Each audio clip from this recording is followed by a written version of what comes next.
સ્વાધ્યાય 10.2 એની અંદર 1 થી 3 પ્રશ્નો આપ્યા છે, ખાલી જગ્યા પૂરો. એમાં જોઈએ પ્રશ્ન પહેલો, બિંદુ Q માંથી દોરેલા વર્તુળના સ્પર્શકની લંબાઈ 24 સેમી. તો પહેલા તો આપણે એની આકૃતિ ભેગી દોરતા જઈએ. એક વર્તુળ છે, બહાર એક બિંદુ Q છે. Q માંથી દોરેલા વર્તુળના સ્પર્શકની લંબાઈ. સ્પર્શકની લંબાઈ ક્યારે બને? તો કે જ્યાં એનું સ્પર્શ બિંદુ હોય. તો અહીંયા આપણને એનું સ્પર્શ બિંદુ મળે છે, એની લંબાઈ કેટલી છે? 24 સેમી. તો આનું માપ થશે 24 સેન્ટીમીટર. અને વર્તુળના કેન્દ્રથી તેનું અંતર 25 સેમી. કોનું અંતર? તો કે બહારના બિંદુનું, એટલે કે Q નું. આપણે માનો કે વર્તુળનું કેન્દ્ર લઈ લઈએ O.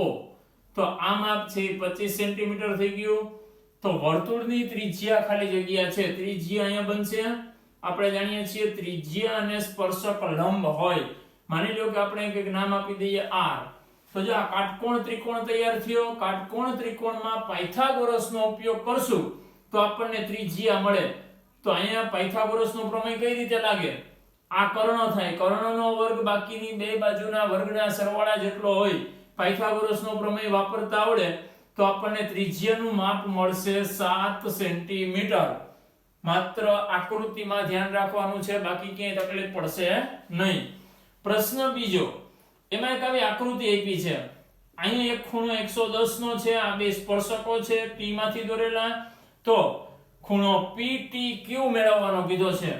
PTQ એટલે કે આ ખૂણો. તો જો આપણે જાણીએ છીએ આ બે ખૂણા 90 90 ના હોય. આ એક ચતુષ્કોણ છે, ચતુષ્કોણના ચારે ખૂણાનો સરવાળો 360 થાય. 90 110 90. તો અહીંયા કેટલા હોય? એના બદલે આપણે આવું પણ જોઈ ગયા કે એક ચક્રીય ચતુષ્કોણ તરીકે વર્તે છે, એટલે કે સામસામેના ખૂણાનો સરવાળો 180 હોય. તો આ 110 છે, તો સામેનો કેટલો થાય? 70. તો જ બેનો સરવાળો 180 થાય. તો એનો મતલબ એમ કે ખૂણો PTQ બરાબર 70. ત્યાર પછી પ્રશ્ન ત્રીજો, O કેન્દ્રવાળા વર્તુળને બિંદુ P માંથી દોરેલા સ્પર્શકો. તો આપણે એક અહીંયા O કેન્દ્રવાળું વર્તુળ દોરી લઈએ. બહારનું બિંદુ P, આમાંથી વર્તુળને દોરેલા બે સ્પર્શકો કોણ છે? PA અને PB. તો અહીંયા આપણે નામ આપીએ A, અહીંયા નામ આપીએ B. વચ્ચે 80 અંશનો ખૂણો રચાતો હોય, એટલે કે આ ખૂણો છે 80 અંશનો. તો ખૂણો POA, POA આ ખૂણો આપણે મેળવવાનો છે. અહીંયા તો 90 જ હશે. 90 આ આખો 80 છે. તો આપણે આના બે સરખા ભાગ કરશું તો બે કેટલાના થશે? 40 40 ના થાય. તો અહીંયા જે આ ત્રિકોણવાળી આકૃતિ મળે છે એને આપણે અલગથી દોરવી હોય તો આવું થશે. અહીંયા ખૂણો 90 નો, આ ખૂણો અહીંયા અડધો બને છે એ 40 નો, કેમ કે આખો 80 હતો તો અડધો 40 થાય. આ ખૂણો આપણે મેળવવાનો છે 90 40. તો આ ખૂણો કેટલો હોય? ત્રિકોણના ત્રણેય ખૂણાનો સરવાળો 180 થાય. તો અહીંયા જો 50 અંશ હોય તો 50 ને 40 90 ને 90 180. તો આ ખૂણો કેટલો થશે? 50 અંશ. આની જેમ જ છે ટૂંકમાં. જો અહીંયા આપણને આમ આપ્યું હોત અને આ ખૂણો મેળવવાનો કીએ તો કેટલાનો હોય? આખો 110 છે, તો આ કેટલો થાય? એનો અડધો 55 થશે. આ ખૂણો કીધો હોય તો આ 70 છે, તો આ કેટલો થાય? 35. આ ત્રણેયનો સરવાળો પાછો 180 થવો જોઈએ, અને એ થતો જ હોય, કેમ કે આપણને આમાં માપ વ્યવસ્થિત જ આપેલા હશે.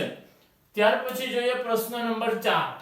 સાબિત કરો કે વર્તુળના વ્યાસના અંત્ય બિંદુએ દોરેલા સ્પર્શકો સમાંતર હોય. એક વર્તુળ હોય, મેં આકૃતિ દોરી છે, MN છે એનો વ્યાસ છે. અંત્ય બિંદુ કોણ થશે? એટલે કે છેડાના બિંદુઓ M અને N.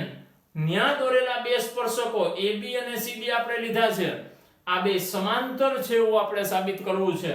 તો આના માટે આપણે પક્ષ લખવો હોય તો શું લખી શકીએ? વર્તુળ કોણ છે? તો કે O કેન્દ્રવાળું. ત્રિજ્યા OM અથવા તો ON કોઈ પણ લઈ શકાય. માં MN એ વર્તુળનો વ્યાસ છે. અને સ્પર્શક કોણ છે? AB અને CD અનુક્રમે M અને N આગળના સ્પર્શકો છે. સાધ્ય સાબિત શું કરવું છે આપણે? તો કે AB સમાંતર CD આવું આપણે સાબિત કરવાનું છે. તો એની સાબિતી આપીએ. શું આવશે એમાં? તો જો આપણે જાણીએ સ્પર્શક અને સ્પર્શક આગળ દોરેલી ત્રિજ્યા એકબીજાને લંબ હોય તો આવું લખી શકાય કે સ્પર્શકના સ્પર્શ બિંદુ આગળ દોરેલી ત્રિજ્યા લંબ હોય છે.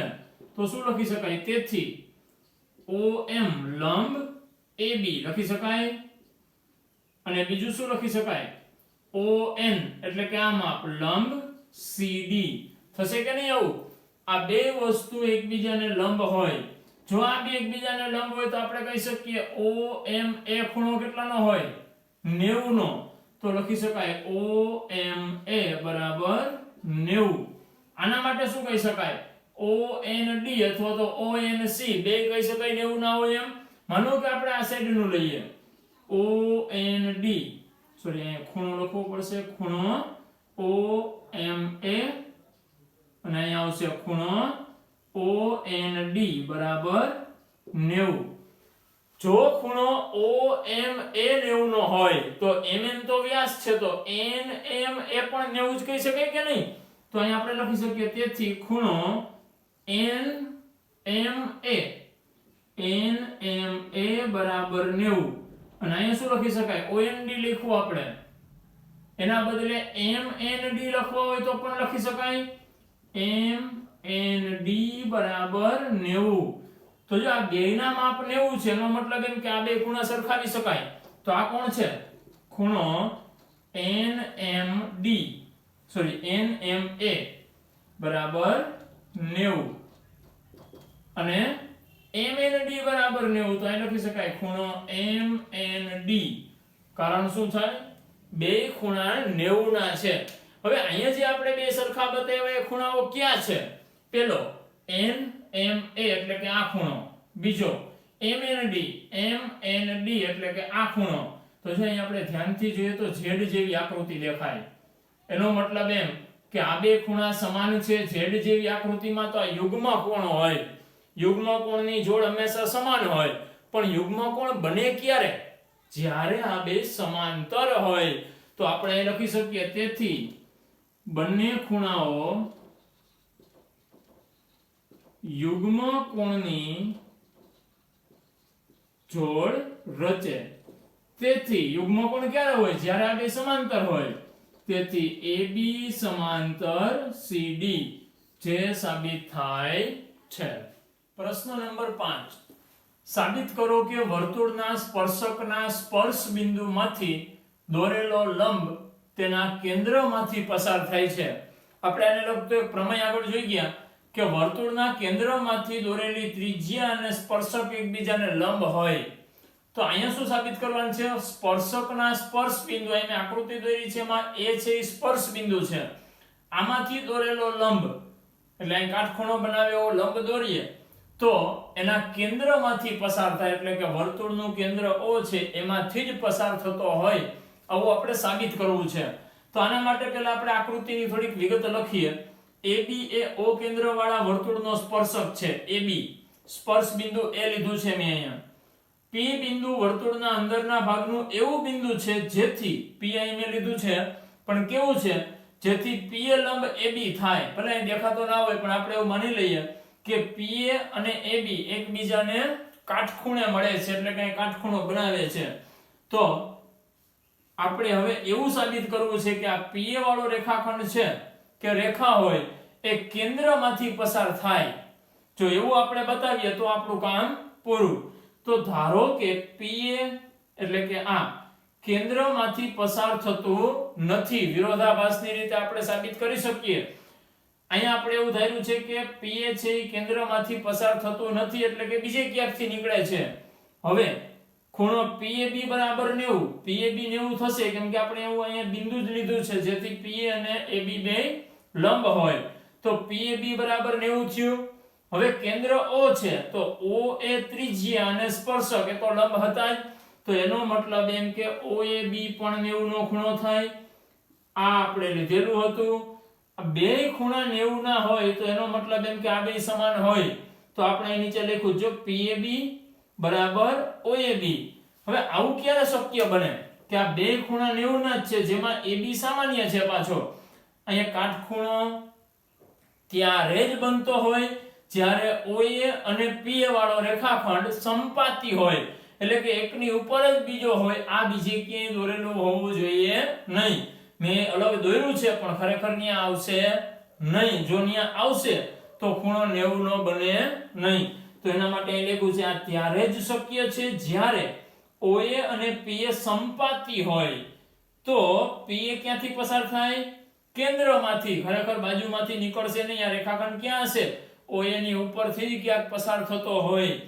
તેથી અથવા તો આમ આપણે કહી શકીએ કે વર્તુળના સ્પર્શકના સ્પર્શ બિંદુમાંથી દોરેલો લંબ એના કેન્દ્રમાંથી જ પસાર થાય.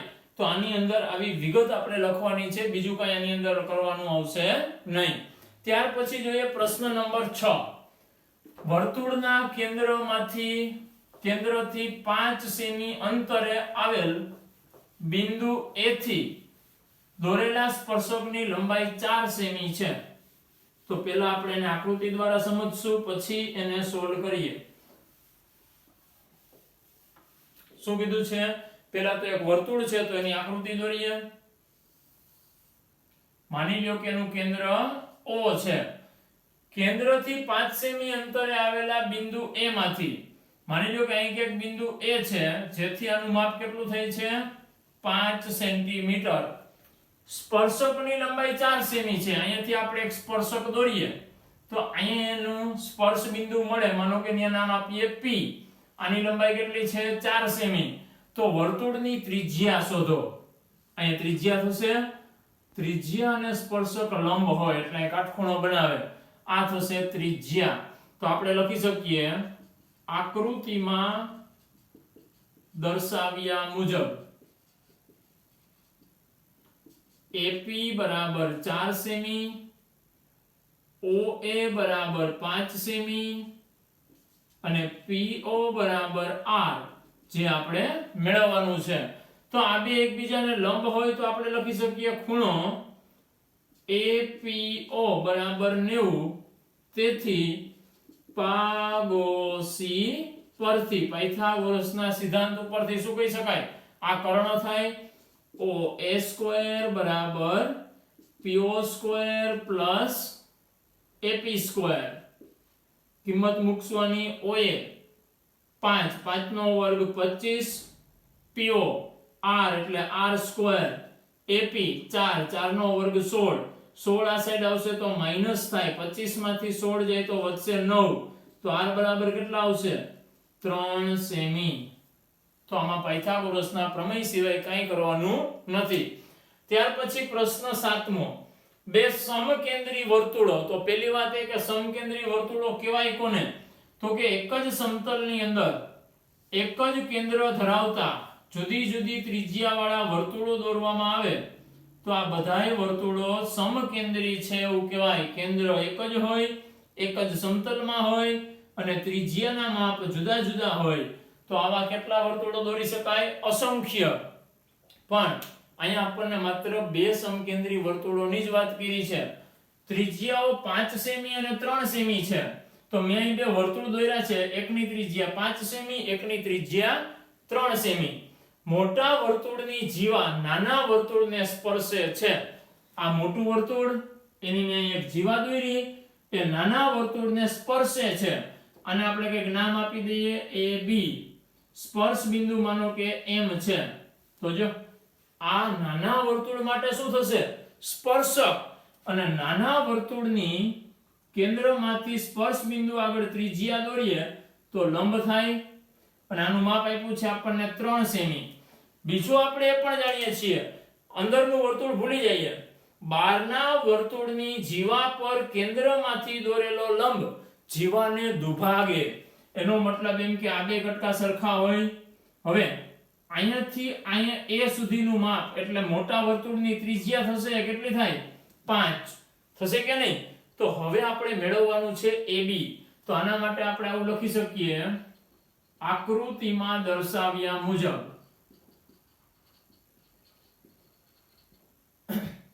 OM લંબ AB અને AM બરાબર MB થશે. જો આપણને AM મળી જાય તો MB મળી જાય અને બેયનો સરવાળો કરી દઈએ તો AB થઈ જાય, અથવા તો AM મળી ગયા હોય એના ડબલ કરી દેશું તો AB થઈ જશે. આપણે AB જ મેળવવાના છે, જો જીવાની લંબાઈ મેળવવાની છે. હવે OA બરાબર 5 સેમી, OM બરાબર 3 સેમી આપણને આપેલું છે. તો આની અંદર પાયથાગોરસનો પ્રમેય લગાડી શકાય. ત્રિકોણ કયો છે? ત્રિકોણ AOM માં પાગોસી પરથી શું થશે? OA² બરાબર OM² પ્લસ AM². આનું માપ OA 5, 5 નો વર્ગ 25, OM 3 નો વર્ગ 9 પ્લસ AM². 9 આ સાઈડ આવશે માઈનસ થશે તો AM² બરાબર 16. તો AM બરાબર 4 સેન્ટીમીટર. AM 4 મળ્યા તો MB પણ 4 હોય એટલે કે આખું માપ કેટલું હોય? તો અહીં લખી શકાય AB બરાબર 2AM બરાબર 2 ગુણ્યા AM મળ્યા 4. તો AB કેટલા થશે? 8 સેન્ટીમીટર.